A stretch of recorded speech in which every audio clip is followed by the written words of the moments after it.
Hello दोस्तों, श्री शिवाय नमस्तुभ्यम। दोस्तों, तो अभी तक आप लोगों ने रुद्र संहिता के द्वितीय खंड अध्याय 15 का श्रवण किया। आज हम अध्याय 16 का पाठ करेंगे और आप लोगों को भी पढ़कर सुनाएंगे। तो हे महादेव, जो कोई भी आपका ये महान ग्रंथ देख रहा अथवा सुन रहा, उसके सिर पर आप अपनी कृपा दृष्टि अवश्य रखना। ये वैशाख का महीना है, ये बहुत ही पवित्र और महत्वपूर्ण महीना है। हमारे द्वारा जो भी की गई जाने अनजाने में गलतियां हैं, वो सारी इस कथा को मात्र श्रवण कर लेने से सारे पाप हमारे नष्ट हो जाएंगे। तो कृपया आप लोग वीडियो पर पूरा बने रहिएगा और श्री शिवाय नमस्तुभ्यम अवश्य लिखना। तो जानते हैं कि 16वें अध्याय में क्या लिखा गया है। शिव पुराण के सती को शिव से वर की प्राप्ति तथा भगवान शिव का ब्रह्मा जी को दक्ष के पास भेजकर सती का वरण करना, ये बताया गया है। किस प्रकार सती का शिव के साथ वर की प्राप्ति होती है और भगवान शिव का ब्रह्मा जी को दक्ष के पास भेजकर सती का वरण करना।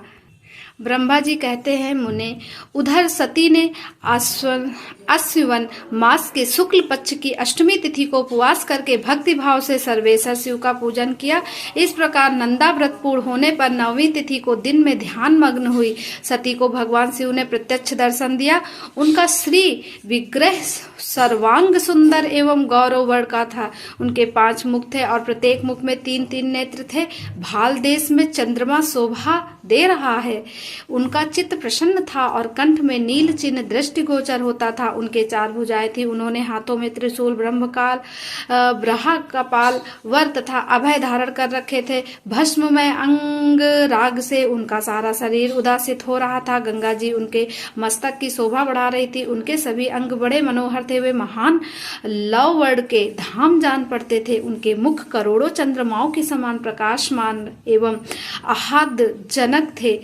उनकी अंग कांति करोड़ों कामदेवों को तिरस्कृत कर रही थी तथा उनकी आकृति स्त्रियों के लिए सर्वथा ही प्रिय थी। सती ने ऐसे सौंदर्य मधुर से युक्त प्रभु महादेव जी को प्रत्यक्ष देखकर उनके चरणों की वंदना की। उस समय उनका मुख लज्जा से झुका हुआ था। तपस्या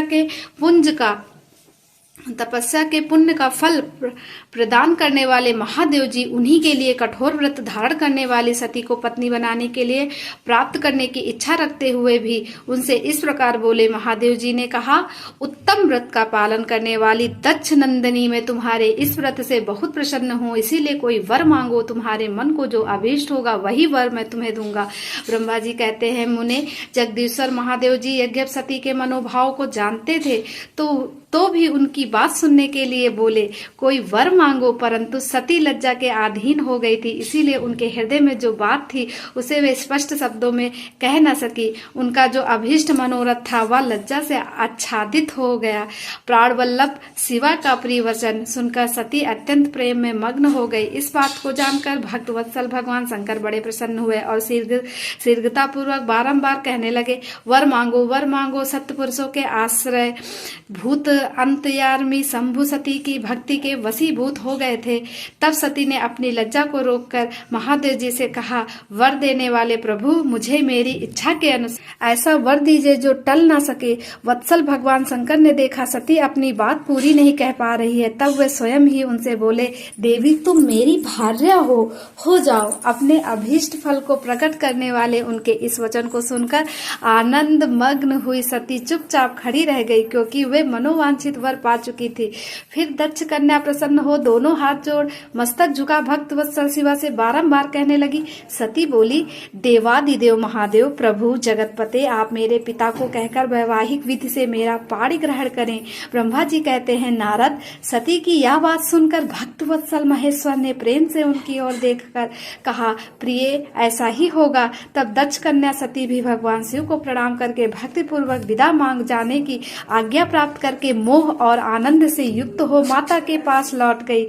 इधर भगवान शिव भी हिमालय पर अपने आश्रम में प्रवेश करके दक्ष कन्या सती के वियोग से कुछ कष्ट का अनुभव करते हुए उन्हीं का चिंतन करने लगे। देववर से फिर मन को एकाग्र करके लौकिक गति का आश्रय ले भगवान शंकर ने मन ही मन मेरा स्मरण किया। त्रिशूलधारी महेश्वर के स्मरण करने पर उनकी सिद्धि से प्रेरित हो मैं तुरंत ही उनके सामने जा खड़ा हुआ। तात हिमालय के शिखर पर जहाँ सती के वियोग का अनुभव करने वाले महादेव जी विद्यमान थे, वहीं मैं सरस्वती के साथ उपस्थित हो गया। देववर से सरस्वती सहित मुझे आया देख सती के प्रेम पास में बंधे हुए शिव उत्सुकता पूर्वक बोले। शंभु ने कहा, ब्राह्मण, मैं जब से विवाह के कार्य में स्वार्थ बुद्धि कर बैठा हूँ, तब से अब मुझे इस स्वार्थ में ही स्वातत्व सा प्रतीत होता है। दक्ष कन्या सती ने बड़ी भक्ति से मेरी आराधना की है। उसके नंदा व्रत के प्रभाव से मैंने उसे अभीष्ट वर देने की घोषणा की है। ब्राह्मण, तब उसने मुझसे यह वर मांगा कि आप मेरे पति हो जाइए।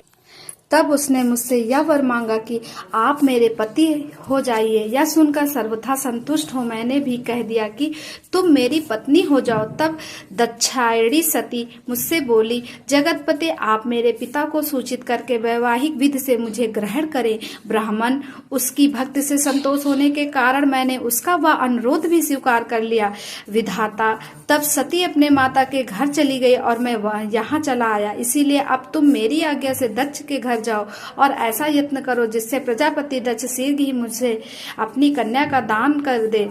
उनके इस प्रकार आज्ञा देने पर कृत्य और प्रसन्न हो गया तथा उन भक्तवत्सल विश्वनाथ से इस प्रकार बोला, मुझे ब्राह्मण ने कहा, भगवान शंभु, आपने जो कुछ कहा उस पर भली भांति विचार करके हम लोगों ने पहले ही उसे सुनिश्चित कर दिया है। वृषभ ध्वज इसमें मुख्यतः देवताओं का और मेरा भी स्वार्थ है। दक्ष स्वयं ही आपको अपनी पुत्री प्रदान करेंगे, किंतु आपकी आज्ञा से मैं भी उनके सामने आपका संदेश कह दूंगा।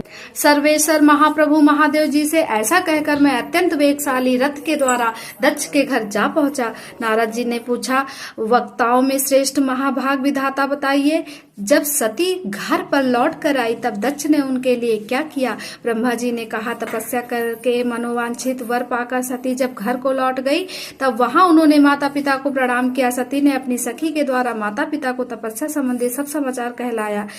सखी ने यह भी सूचित किया कि सती को महेश्वर से वर की प्राप्ति हुई है। वे सती की भक्ति से बहुत संतुष्ट हुए हैं। सखी के मुंह से सारा वृत्तांत सुनकर माता पिता को बड़ा आनंद प्राप्त हुआ और उन्होंने महान उत्सव किया। उदार चेता दक्ष और महामनस्विनी वीरड़ी ने ब्राह्मणों को उनकी इच्छा के अनुसार द्रव दिया तथा अन्याय अंधों और दीनों को भी अन्न धन बांटा। प्रसन्नता बढ़ाने वाली अपनी पुत्री को हृदय से लगाकर माता वर्णी ने उसका मस्तक सूंघा और आनंद मग्न होकर उसकी बारंबार प्रशंसा की। तदंतर कुछ काल व्यतीत होने पर धर्म यज्ञों में श्रेष्ठ दक्ष इस चिंता में पड़े कि मैं अपनी इस पुत्री का विवाह भगवान शंकर के साथ किस तरह। महादेव जी प्रसन्न होकर आए थे, पर वे तो चले गए। अब मेरी पुत्री के लिए वे फिर कैसे यहाँ आएंगे? यदि किसी को शीघ्र ही भगवान शिव के निकट भेजा जाए तो यह भी उचित नहीं जान पड़ता, क्योंकि यदि वे इस तरह अनुरोध करने पर भी मेरी पुत्री को ग्रहण न करे तो मेरी याचना निष्फल हो जाएगी। इस प्रकार चिंता में पड़े हुए प्रजापति दक्ष के सामने सरस्वती के साथ सहसा उपस्थित हुआ। मुझ पिता को आया देख दक्ष प्रणाम करके विनीत भाव से खड़े हो गए। उन्होंने मुझे स्वयंभू को यथायोग आसन दिया। तदंतर दक्ष ने जब मेरे आने का कारण पूछा तब मैंने सब बातें बताकर उनसे कहा, प्रजापति, भगवान शंकर ने तुम्हारी पुत्री को प्राप्त करने के लिए निश्चय ही मुझे तुम्हारे पास भेजा है।